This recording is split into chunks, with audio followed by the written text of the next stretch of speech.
आज आप सुने जगन्नाथ भगवान का खूब सुंदर कथा। एक गांव था। उस गांव में एक पति और पत्नी रहा करते थे, लेकिन वो लोग का कोई संतान नहीं था। हर साल वो दोनों पति पत्नी जगन्नाथ भगवान का मंदिर दर्शन करने जाते थे। एक दिन की बात है, दोनों पति पत्नी जगन्नाथ भगवान को मंदिर दर्शन करने जा रहे थे। रास्ते में बहुत लंबा लाइन था। उसी लाइन में वो दोनों पति पत्नी पड़े हुए थे। उसी भीड़ में 5 चोर था। जो चोर जा रहा था, जगन्नाथ भगवान का मंदिर में बहुत सोना दाना था, उसी को चोरी करने जा रहा था। सुबह से सारे भक्तों जाकर लाइन में खड़े थे, लेकिन भगवान को पास वो लोग नहीं पहुंच पा रहे थे। वो 5 पापी के कारण सभी लोग का कष्ट सहना पड़ा। सभी भक्त कहने लगे कि हम लोग हर साल आते हैं, जगन्नाथ भगवान को दर्शन करते हैं, 2 घंटा में हम लोग मंदिर आ जाते हैं। आज सुबह से आकर हम लोग लाइन में खड़े हैं, लेकिन भगवान का पास नहीं पहुंच पाते हैं। क्या बात है कि हम लोग आज पहुंच नहीं पा रहे हैं। हे जगन्नाथ भगवान, हम लोग से क्या ऐसा भूल हो गया है कि आपको दरवाजा तक हम लोग नहीं पहुंच पाते हैं। सभी भक्त जगन्नाथ भगवान के स्मरण करने लगे कि भगवान, आपका दर्शन के लिए मैं हर साल आता हूँ, आज आपका दर्शन नहीं हो रहा है, आपका दरवाजा तक हम लोग नहीं पहुँच पा रहे हैं। अब तो जगन्नाथ भगवान को, अपना भक्त को दुख देख कर उस 5 चोर का अंधा बना देते हैं। अब 5 चोर उधर घूर घूर करने लगे, इधर घूरे उधर घूरे, लेकिन वो लोग का तो रास्ता नहीं दिख रहा था। अब चोर लोग 5 पीछे पड़ गया। अब 5 चोर पीछे रह गया। अब तो सारे भक्त भगवान को दरवाजा तक पहुंच गया। सभी भक्त कहने लगे कि क्या बात है, अब हम लोग इतना जल्दी भगवान के दरवाजे तक पहुंच गया, अब भगवान से दर्शन भी कर लिया। सभी भक्त लोग जगन्नाथ भगवान को दर्शन किया, पूजा पाठ किया और सभी भक्त अपना अपना घर लौट रहे थे। दोनों पति पत्नी वो भी अपना घर लौट जा रहे थे। रास्ते में जाते जाते देखते हैं कि एक गाछ के भीड़ी वो 5 चोर बैठा है। उनकी आँख से तो कुछ लगता नहीं है कि वो कहीं जा सके। उस औरत अपना पति से कहती है कि ये 5 लोग तो हम लोग के साथ जा रहे थे जगन्नाथ भगवान से दर्शन करने, ये लोग ये गाछ के भीड़ी क्या कर रहे हैं।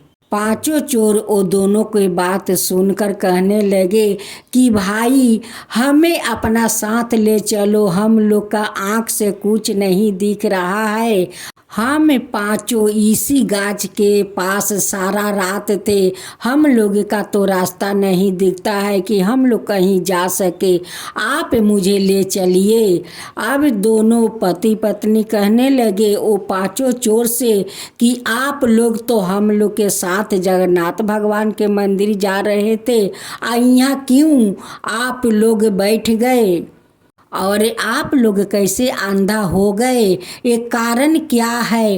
तब एक चोर कहता है कि हम लोग चोर है, हम लोग जा रहे थे जगन्नाथ भगवान का मंदिर में सोना दाना लूटने के लिए, उस लिए जगन्नाथ भगवान ने हम लोग के अंधे कर दिया है कि नहीं हम लोग के आँख रहेगा और नहीं भगवान को सोना दाना हम लोग लूटेंगे, इसलिए भगवान हम लोग के अंधे बना दिया है। दोनों पति पत्नी कहने लगे कि आप लोग कैसा चोर है कि भगवान का मंदिर में लूटने जा रहे थे। देखिए, सभी लोग भगवान के मंदिर में कुछ ना कुछ मांगने जाते हैं, और आप 5 भगवान का मंदिर लूटने जा रहे थे। उस लिए देखो, भगवान आप 5 को अंधा बना दिया है। उस लिए हम लोग आप लोग के कारण उस रास्ते में उस भीड़ में अटके थे। हम लोग भगवान के पास नहीं जा रहे थे। आप लोग तो पापी है, पाप करने जा रहे थे। आप पापी के साथ साथ उनकी भक्त लोग कितना तकलीफ सहा। अगर आप लोग का भगवान अगर अंधा नहीं बनाते तो हम लोग के शायद भगवान से दर्शन नहीं होता। हम लोग वही लाइन में खड़े रह जाते, लेकिन किसी को भगवान से दर्शन नहीं होता। अब तो पांचों चोर हाथ जोड़कर माफ़ी मांगने लगे कि बहन आप मुझे माफ़ कर दीजिए, भैया आप मुझे माफ़ कर दीजिए, इस पापी को माफ़ कर दीजिए। आज से हम लोग कभी चोरी नहीं करेंगे। दोनों पति पत्नी कहने लगे कि ठीक है, हम दोनों पांचों को उस मंदिर ले जाएंगे। अब भगवान का मंदिर में जाकर वहाँ पर बोलो कि हम लोग कभी चोरी नहीं करेंगे। हे भगवान, हम लोग कभी चोरी नहीं करेंगे, तभी न हम लोग मानेंगे। जब दोनों पति पत्नी वो पांचों चोर को मंदिर के सामने ले गए, पुजारी कहने लगे कि ये पापी है, तुम लोग क्यों इस पापी को लाते हो, क्यों लाते हो? ये तो पांचों पापी है, भगवान को लूटना चाहता था, उसलिए जगन्नाथ भगवान ने पांचों को अंधा बना दिया। ये लोग का तो कभी माफ़ी नहीं मिलेगा। पांचों चोर भगवान का दरवाजे पर दंडवत प्रणाम करते हैं, पुजारी से माफ़ी मांगते हैं कि हे पुजारी जी हमें माफ़ कर दीजिए, हे महात्मा जी हमें माफ़ कर दीजिए। हम लोग अब ऐसा काम कभी नहीं करेंगे। आज से हम लोग कभी चोरी नहीं करेंगे। आप मुझे माफ़ कर दीजिए। दोनों पति पत्नी हाथ जोड़कर जगन्नाथ भगवान से कहने लगे कि भगवान ये पांचों को माफ़ कर दीजिए, इनकी नैन दे दीजिए, इनकी माफ़ कर दीजिए। अब ये लोग कभी चोरी नहीं करेगा। पांचों चोर उस पुजारी बाबा से कहने लगे कि हे महात्मा जी, आप कोई उपाय बताइए कि हम लोग जो पाप करने आए थे वो पाप से कैसे हम लोग के मुक्ति मिलेगा, उसका उपाय बता दीजिए। पुजारी जी कहते हैं कि उपाय तो है, लेकिन बहुत कठिन है। तुम लोग का निर्जल उपवास रह करे पाप मोचनी एकादशी व्रत करना होगा, तभी तुम लोग के पाप से मुक्ति मिलेगा। पांचों चोर कहने लगे कि हे पुजारी बाबा, हम लोग के तो पता नहीं है कि पाप मोचनी एकादशी का विधि विधान क्या है, कैसे लोग करते हैं, हम लोग के पता नहीं है। पांचों चोर का पुजारी बाबा सारे विधि विधान बताते हैं और कहते हैं कि अगर ऐसा तुम पांचों निर्जला होकर पाप मोचनी व्रत करो तो तुम्हारा पाप से मुक्ति मिल जाएगा। वो दोनों पति पत्नी पांचों चोर को उनकी घर तक पहुंचा आते हैं। पुजारी का कहे अनुसार पांचों चोर श्रद्धा पूर्वक पाप मोचनी व्रत किया और वो पांचों को नैन आपस मिल गया। तब से वो पांचों चोर चोरी करना छोड़ दिया और धर्म के राह पर चल दिया। वो पांचों पाप मोचनी व्रत करने लगे।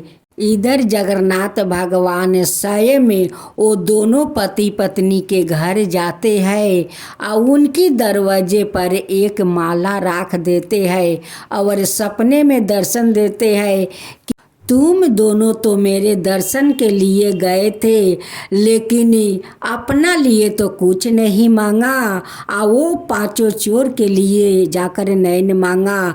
मैं बहुत प्रसन्न हूँ, तुम लोग पर बहुत प्रसन्न हूँ, तुम लोग का श्रद्धा भक्ति देखकर मैं बहुत प्रसन्न हूँ, उसलिए तुम्हारे दरवाजा पर एक माला रख दिया है। जब उनकी पत्नी के आंख खुली तो अपना पति से कहने लगी कि सुनते हो जी, जगन्नाथ भगवान ने आज सपने में दर्शन दिया है।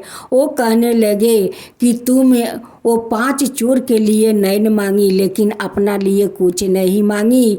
मैं तुम्हारा श्रद्धा भक्ति देख कर मैं तुम्हारा दरवाजा पर एक माला छोड़ दिया है। दोनों पति पत्नी उठकर जब अपना दरवाज़ा खोलते हैं तो देखते हैं कि साक्षात वहाँ पर एक सोना का माला है। अब तो माला उठाकर ले जाती है और जगन्नाथ भगवान को बहुत बहुत धन्यवाद देती है कि भगवान आप स्वयं आकर अपना माला मेरे दरवाजे पर रख गया। भगवान धन्य है, भगवान धन्य है, आपका महिमा अपरंपार है। हे जगन्नाथ भगवान, आपका महिमा अपरंपार है। कुछ दिन का बाद वो औरत माँ बन जाती है। कहती है कि जगन्नाथ भगवान तो हम लोग पर दया बहुत किया है, छप्पर फाड़ कर दया किया है कि धन घर में भर दिया, मेरा गोद भी भर दिया। हे जगन्नाथ भगवान, जैसे हमारा घर भर दिया वैसे ही सबका ऊपर कृपा कीजिए, सबका ऊपर कृपा कीजिए। हे जगन्नाथ भगवान, जगन्नाथ भगवान की जय हो, जगन्नाथ भगवान की जय हो।